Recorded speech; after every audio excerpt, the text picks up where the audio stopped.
As we go down this list of mentors, the names are going to become more esoteric. They're going to be people you may not have heard of before. And if you have heard of them, you're going to think, Max, why are you including them on this list? These people are insane. What can possibly be learned from them? Just be warned as we enter the mentor iceberg. What better place to start than with the Lobster King, lover of Jung, the now de-licensed psychologist? We look to Jordan Peterson during times of crisis, during times of confusion. Jordan Peterson introduced me to the horrors of the 20th century in Russia. One of the many lessons that can be learned during this period is that when you have something to say, staying silent is a lie. Peterson also said that if you fulfill your obligations every day, you don't need to worry about the future. I like this because it reminds me of the Taoist quote, "Do your work and step back. That's your only path to serenity." There's a mode of being which allows you to have desires and allows you to get shit done while also remaining, calm and level-headed and proud of yourself. The last idea I want to take from Peterson today comes from the quote, "Perhaps you are overvaluing what you don't have and undervaluing that which you do have." Establishing clear values and a plan in line with those values allows the individual to create a better life for themselves and for society. I don't care if you're gay, black, Chinese, straight. That means nothing to me. It's all an illusion.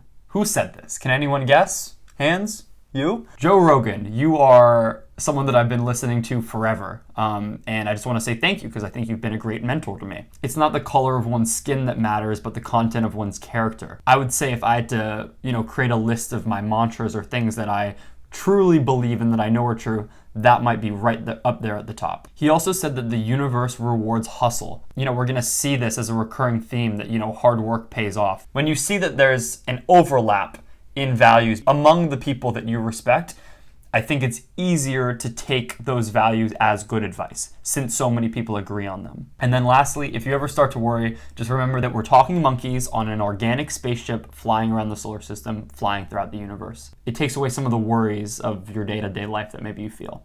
All right, the third mentor we're talking about today is someone that I just recently found about a year ago. His name is Alex Hormozi, and I've been obsessed ever since I found out about him. He is such a G, killer in business, and really like a practical philosophy guy. A focused fool can accomplish more than a distracted genius. This is a lesson that I'm still trying to live by. It's this idea that if you spread yourself too thin, if you have too many things going on, you're not going to be able to give the necessary attention each one of them deserves, and so you're not going to be able to accomplish any of them. The degree of the pain will be proportional to the price you will be able to charge.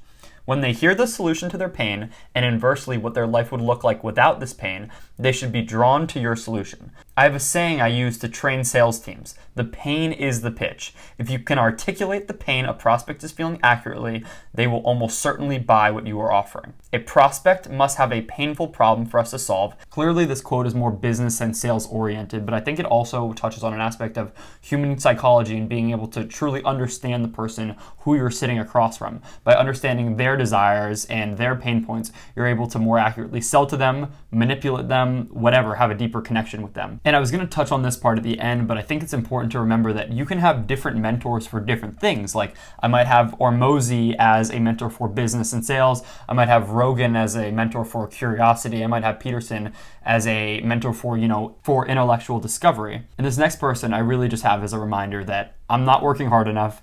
And, there's always people out there pushing harder than I am. From then on, I brainwashed myself into craving discomfort. If it was raining, I would go for a run. Whenever it started snowing, my mind would say, get your running shoes on, we're going out. Sometimes I wussed out and had to deal with the accountability mirror.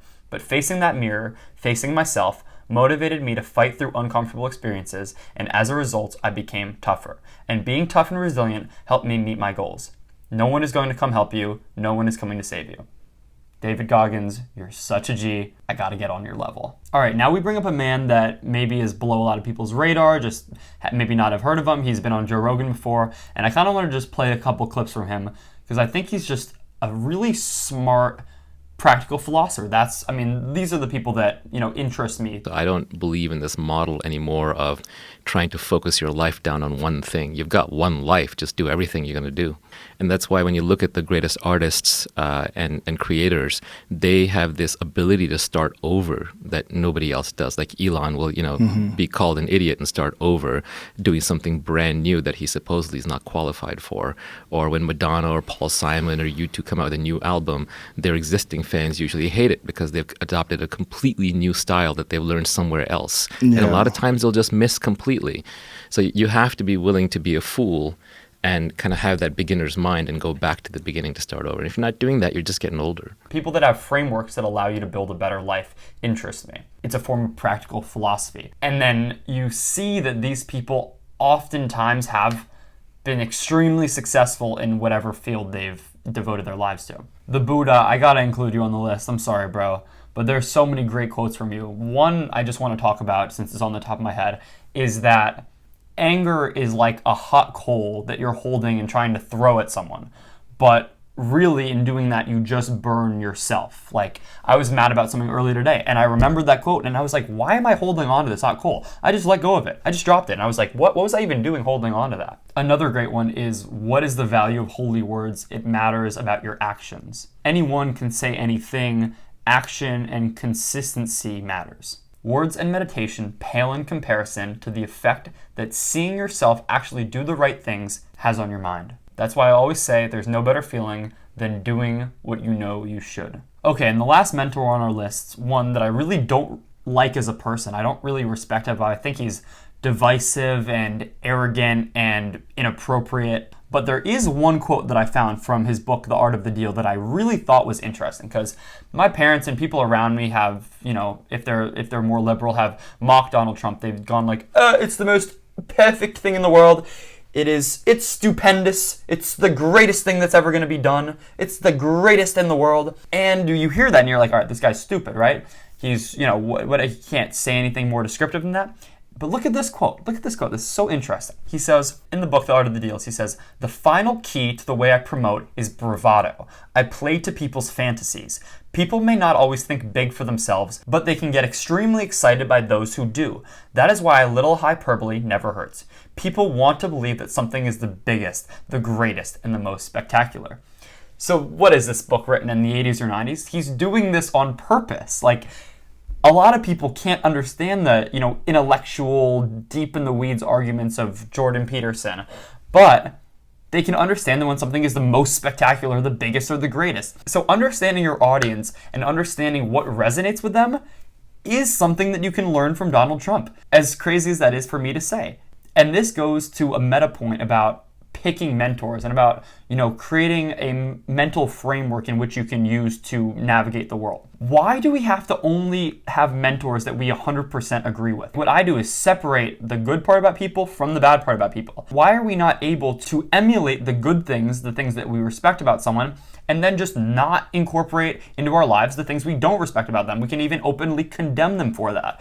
But why is it that people are entirely one thing? We know people are not one thing. I think this just leads to binary thinking and more divisiveness. I think a multi-perspective approach with empathy and an understanding of the whole person is so much more effective, allowing yourself to form a more coherent model of the world. Why not take the best parts about someone, emulate them, and take the worst parts about someone and just discard them? Don't emulate those. Like, it's all right to separate the good and the bad from someone. You don't have to admire everything about someone, but you also don't have to admire nothing about someone if they're doing some things right. And so the point is that there's always an opportunity to learn from someone, whether good or bad. So the mentors on this list are not all perfect, far from it, but I think there's valuable ideas to take from each of them. I think it's important to keep track of why you value someone, because I think this allows you to organize your thoughts, organize your values in a way that more easily allows you to enact change in your own life. Like and subscribe. It would, really help as I, keep trying to make these videos, and it would just be encouraging. So hope you enjoy, share, like, subscribe, do all that kind of stuff. And thank you all for watching. We'll see you on the next one.